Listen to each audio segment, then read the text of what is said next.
అనూప్ తన ల్యాప్టాప్లో పనిచేస్తూ తన ఫ్రెండ్ సంజయ్ని గమనించాడు. సంజయ్ టెన్షన్గా ఉన్నాడు. అది చూసిన అనూప్ దానికి రీజన్ అడిగాడు. సంజయ్ మార్కెట్ గురించి చెప్పాడు. మార్కెట్ బాగా పర్ఫామ్ చేసిందని అనూప్ గుర్తు చేశాడు. మరి ఆందోళన ఎందుకు అని అడిగాడు. మార్కెట్ బాగా రాణిస్తుందని ఊహించలేదని, ర్యాలీని మిస్ చేసుకున్నారని సంజయ్ చెప్పాడు. అయినా ఇది ఇంకా క్లోజ్ అవ్వలేదని, ఫైనాన్షియల్ 2025లో మార్కెట్ నుండి మంచి రాబడిని పొందొచ్చని అనూప్ అతన్ని ఓదార్చాడు. ఇప్పుడు సంజయ్ అవుట్లుక్ గురించి ఉత్సాహంగా ఉన్నాడు. రాబోయే దృక్పథాన్ని తెలుసుకోవాలన్న ఆసక్తితో ఉన్నాడు. సంజయ్ లాగా మీరు కూడా 2023-24 ఫైనాన్షియల్ ఇయర్లో మార్కెట్ ర్యాలీని కోల్పోయారా? No problem. ఇప్పుడు మీరు ఫైనాన్షియల్ ఇయర్ 2025కు మార్కెట్లో పెట్టుబడి వ్యూహం గురించి తెలుసుకోవాలనుకుంటే మేము మీకోసం ఈ సీక్రెట్ చెప్తాం. అయితే ముందుగా ఫైనాన్షియల్ ఇయర్ 2024లో మార్కెట్ పనితీరు గురించి చెప్పుకోవాలి. అప్పుడే మార్కెట్ సిచ్యువేషన్ గురించి మీకు పూర్తిగా అర్థమవుతుంది. గత ఫైనాన్షియల్ ఇయర్ అంటే 2024లో భారతీయ మార్కెట్లకు చాలా బాగుంది. 2024లో నిఫ్టీ 50 ఇండెక్స్ 28% కంటే ఎక్కువ రాబడిచ్చింది.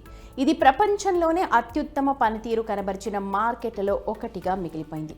అయితే జపాన్ మార్కెట్ నిక్కీ ఇండెక్స్లా కాదు. రిటర్న్స్ పరంగా చూస్తే నిఫ్టీ ప్రపంచంలోని అన్ని ప్రధాన సూచీల కన్నా మంచి పనితీరునే కనబరిచింది. రాబడుల పరంగా ప్రపంచంలోని అత్యుత్తమ మార్కెట్లలో ఒకటిగా కాకుండా 2024లో నిఫ్టీ గత 10 ఇయర్స్లో రెండో బెస్ట్ పనితీరును కనబరిచింది.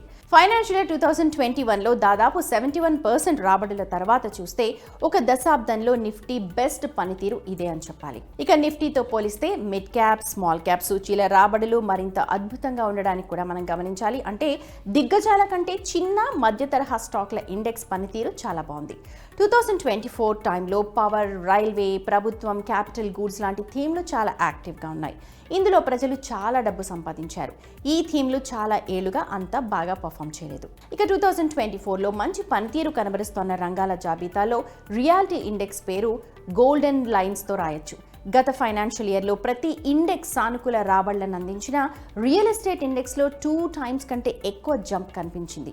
ఇప్పుడు మనం ఈ మంచి పనితీరు వెనుక ఉన్న కారణాన్ని కూడా అర్థం చేసుకుందాం. మార్కెట్ మంచి పనితీరు గల కారణం 3 కేటగిరీస్ నుండి పెట్టుబడి పెట్టడమే. ఈ 3 విభాగాల్లో ఉన్నది విదేశీ సంస్థాగత పెట్టుబడిదారులు, దేశీయ సంస్థాగత పెట్టుబడిదారులు, ముఖ్యంగా రీటైల్ పెట్టుబడిదారులు. 2024లో విదేశీ సంస్థాగత పెట్టుబడిదారులు భారతీయ మార్కెట్లలో 2 lakh crores కంటే ఎక్కువ పెట్టుబడి పెట్టారు. ఇది గత 2 ఏళ్లలో అంటే 2022-23 కలిపి 2 lakh crores కంటే ఎక్కువే. అధిక వాల్యుయేషన్లో పెరుగుతోన్న వడ్డీ రేట్ల కారణంగా విదేశీ సంస్థాగత పెట్టుబడిదారులు ప్రపంచంలోనే అత్యంత వేగంగా అభివృద్ధి చెందుతోన్న దేశం నుంచి తమ పెట్టుబడులను ఉపసంహరించుకోవాల్సి వచ్చింది.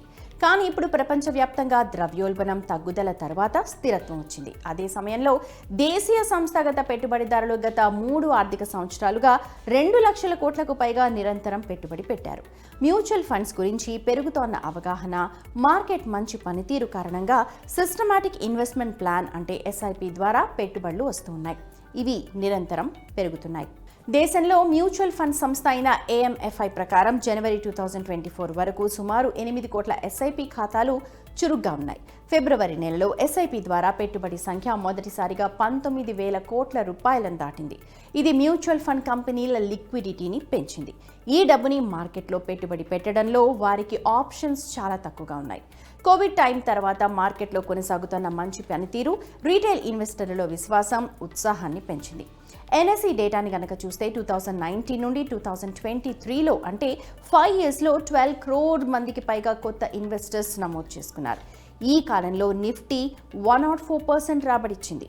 ఒక జనవరి 2024లోనే 54 lakh మంది పైగా కొత్త ఇన్వెస్టర్స్ నమోదు చేసుకున్నారు.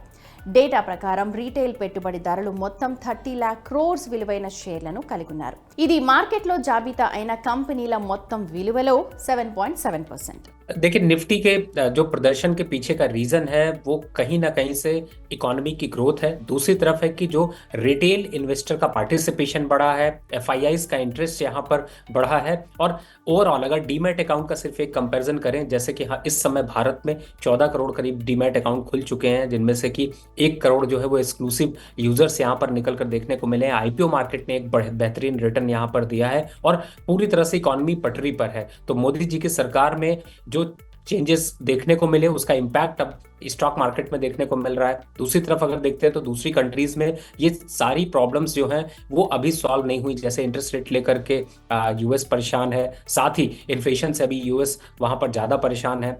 ऑयल प्राइसेस और क्रूड ऑयल के प्राइसेस का भी एक इम्पैक्ट है, लेकिन भारत में ये फंडामेंटल डेवलपमेंट काफी अच्छे देखने को मिले हैं और इसी वजह से पीछे जो परफॉर्मेंस रही है वो ज्यादा अग्रेशन और ज्यादा अच्छी तरीके से देखने को मिली है। ఇప్పుడు క్వశ్చన్ ఏంటంటే ఫైనాన్షియల్ 2025 అవుట్లుక్ ఎలా ఉంది? 2025లో మార్కెట్ పనితీరు 2024 లాగే ఉంటుందా? 25 అవుట్లుక్ గురించి తెలుసుకునే ముందు ప్రస్తుత ఫైనాన్షియల్ ఇయర్లో అతిపెద్ద ట్రిగర్స్ ఏంటో తెలుసుకుందాం. జూన్ 4 రానున్న సార్వత్రిక ఎన్నికల ఫలితాలు భారత మార్కెట్లకు స్వల్పకాలిక అత్యంత ముఖ్యమైన ట్రిగర్. ఇందులో బీజేపీ మళ్ళీ అధికారంలోకి వస్తుందని మార్కెట్ భావిస్తోంది. దీనివల్ల ఎన్డీఏ ప్రభుత్వ విధాన నిర్ణయాలు, జీడీపీ వృద్ధి రెండూ కొనసాగుతాయని భావిస్తున్నారు. ఇది కాకుండా యుఎస్ ఫెడ్తో సహా ప్రపంచంలోని ఇతర సెంట్రల్ బ్యాంకులు తగ్గించిన రేటు దేశీయ ప్రపంచ మార్కెట్లకు పెద్ద ట్రిగర్. ఇది భారతదేశం వంటి అభివృద్ధి చెందుతున్న దేశాల పట్ల విదేశీ సంస్థాగత పెట్టుబడిదారుల విశ్వాసాన్ని, పెట్టుబడిని పెంచుతుందని అంచనా వేయొచ్చు. అయితే కంపెనీల క్వార్టర్ ఫలితాల్లో మెరుగుదల అంటే కార్పొరేట్ ప్రపంచ వృద్ధి కూడా చాలా ముఖ్యమైనది. ఎందుకంటే అంతిమంగా కంపెనీల క్వార్టర్ ఫలితాల మెరుగుదలపైనే షేర్ల పెరుగుదల, మదింపు ఆధారపడి ఉంటాయి. వీటన్నిటికీ మధ్యలో ఒకే ఒక సవాల్ ఉంది, అదే రాజకీయ అనిశ్చితి. ప్రస్తుతం ప్రపంచంలో రెండు పెద్ద యుద్ధాలు జరుగుతున్నాయి. ఒకటి రష్యా ఉక్రెయిన్ మధ్య, మరొకటి హమస్ ఇజ్రాయెల్ మధ్య. ఈ రెండిటిలో ఏ యుద్ధం పెద్దదైనా దాని జ్వాలలు ప్రపంచంలోని అనేక దేశాలను ఆర్థికంగా, మానసికంగా దహించవచ్చు.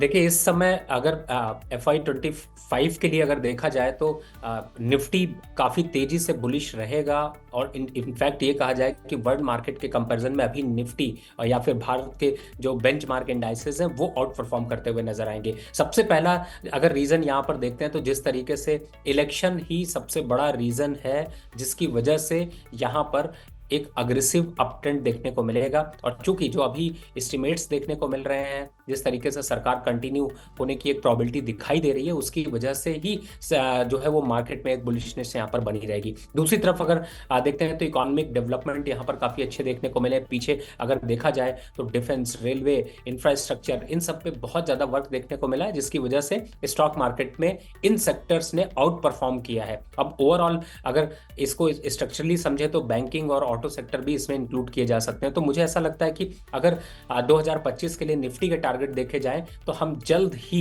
25,000 का आंकड़ा यहाँ पर 2025 के एंड तक में एक बार छूता हुआ सा नजर आ सकता है। చాలా మంది బ్రోకర్లు ఇప్పటికీ భారతీయ మార్కెట్లపై బులిష్గా ఉన్నారు. 2024 చివరి నాటికి నిఫ్టీ 23,000 నుండి 30,000 వరకు టార్గెట్స్ ఇస్తున్నారు. ఇది ప్రస్తుత స్థాయి 22,400 కంటే 3 to 33% ఎక్కువ.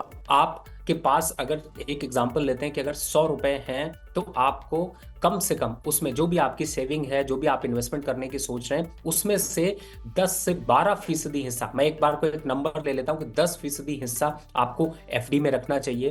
और दूसरी तरफ जो इन्वेस्टमेंट है उसमें अगर देखते हैं तो चूंकि अब यहाँ पर कॉर्पोरेट एफडीज का भी एक चलन बढ़ा है जिसमें अच्छे रिटर्न्स लोगों को मिलते हैं, तो कम से कम 5% जो है वो निवेश जो है वो कॉर्पोरेट एफडी में करना चाहिए। और साथ ही 10% का एक्स्ट्रा जो निवेश है वो गवर्नमेंट सिक्योरिटीज, गवर्नमेंट बॉन्ड्स में यहाँ पर डालना चाहिए कि 75% बचा हुआ है, उस 75% में कम से कम 20% आपको डेट मार्केट पे या फिर आप म्यूचुअल फंड में जाए, जो आप डेट मार्केट के म्यूचुअल फंड है, अग्रेसिव म्यूचुअल फंड के बजाय डेट मार्केट के जो म्यूचुअल फंड है, आप उनमें अपनी निवेश की रणनीति बना सकते हैं। तो टोटल अगर देखते हैं तो करीब 50% हिस्सा जो है वो इस तरफ डालना चाहिए और बाकी का जो 50% हिस्सा बचता है वो आप इक्विटी मार्केट पे निवेश की रणनीति बना सकते हैं। लेकिन इक्विटी मार्केट में जो 50% निवेश कर रहे हैं उसमें से 10% हिस्सा आपको गोल्ड और सिल्वर या फिर किसी मेटल के लिए जरूर रखना चाहिए। 40% जो पैसा बच रहा है उसमें आप 5 सेक्टर को इंक्लूड करिए।